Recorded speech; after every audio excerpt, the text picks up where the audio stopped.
ಮೈನಾ ಧ್ರುವಂದ phone ring ಆಗ್ಲಿಕ್ಕತ್ತ ಅನ್ಸಾಕತ್ತತಿ.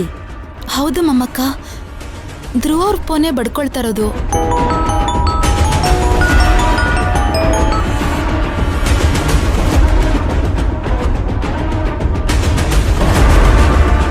ಗೊತ್ತಾಗ್ತಾ ಇಲ್ಲ ಕಣೋ, ಎಲ್ಲೋ ಇಟ್ಟಿದ್ದೀನಿ, ಎಲ್ಲಿ ಅನ್ನೋದು ಗೊತ್ತಾಗ್ತಾ ಇಲ್ಲ ನನಗೆ.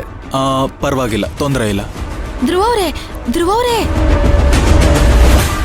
ನಿಮ್ ಫೋನೇ ಅನ್ಸತ್ತೆ ಬಡ್ಕೊಳ್ತಿರೋದು. ಫೋನ್ ಬರ್ತಾ ಇದೆಯಾ? ಈ ಟೈಮಲ್ಲಿ ನನಗೆ ಯಾರು ಕಾಲ್ ಮಾಡ್ತಾರೆ?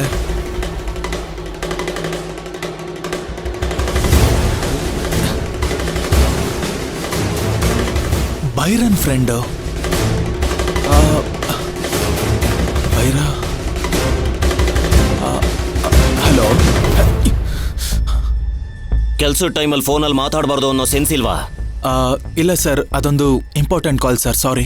2-3 ದಿನದಿಂದ ಮದುವೆ ಮನೆಯಲ್ಲಿ ಜಾಲಿ ಮಾಡ್ಕೊಂಡು ನೆನ್ನೆ ತಾನೇ ಕೆಲ್ಸಕ್ಕೆ ಬಂದಿದೀಯಾ? ಸ್ಟಾಕ್ ರಿಪೋರ್ಟ್ ಕೇಳ್ದೆ ತಾನೆ? ಎಲ್ಲಿ ತಂದು ಕೊಟ್ಟಿದೀಯಾ? ಇನ್ನು ಅರ್ಧ ಗಂಟೆ ಒಳಗೆ ಸ್ಟಾಕ್ ರಿಪೋರ್ಟ್ ನನ್ನ ಟೇಬಲ್ ಮೇಲಿಲ್ಲ ಅಂದ್ರೆ ಆಗಿದೆ ನಿನಗೆ. ಗಾರ್ಮೆಂಟ್ಸ್ ಅಲ್ಲಿ ಇರೋರ್ಗೆಲ್ಲ ಹೇಗೆ ಕೆಲಸ ಮಾಡಬೇಕು ಅಂತ ಪಾಠ ಮಾಡೋದಷ್ಟೇ ಅಲ್ಲ ಸೂಪರ್ವೈಸರ್ ಕೆಲಸ. ಕೊಡೋ ದುಡ್ಡಿಗೆ ನೀನೆಷ್ಟು ನಿಯತ್ತಾಗಿ ಕೆಲಸ ಮಾಡ್ತೀಯ ಅನ್ನೋದು ಮುಖ್ಯ. ಅದನ್ನ ಯೋಚನೆ ಮಾಡು. ಹೋಗಿ ಲಾಕರಲ್ಲಿ ಇಟ್ಬಿಟ್ಟು ಕೆಲ್ಸಕ್ಕೆ ಹೋಗೋ. ಸರಿ ಸರ್.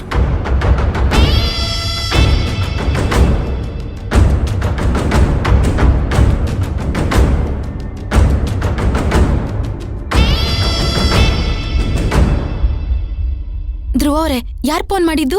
ಮೈನಾ ಅವ್ರೆ, ಆ ಬೈರನ್ ಫ್ರೆಂಡ್ ಕಾಲ್ ಮಾಡಿದಾನೆ. ಈ ಬಾಲರಾಜ್ ಬೇರೆ ಮಾತಾಡೋದಕ್ಕೂ ಬಿಡ್ತಿಲ್ಲ. ಏನ್ ಮಾಡ್ಲಿಕ್ಕೆ ಗೊತ್ತಾಗ್ತಿಲ್ಲ. ಎಲ್ಲಿ ಮಾತಾಡಿದ್ರೆ ಎಲ್ರಿಗೂ ಗೊತ್ತಾಗೋಗುತ್ತೆ.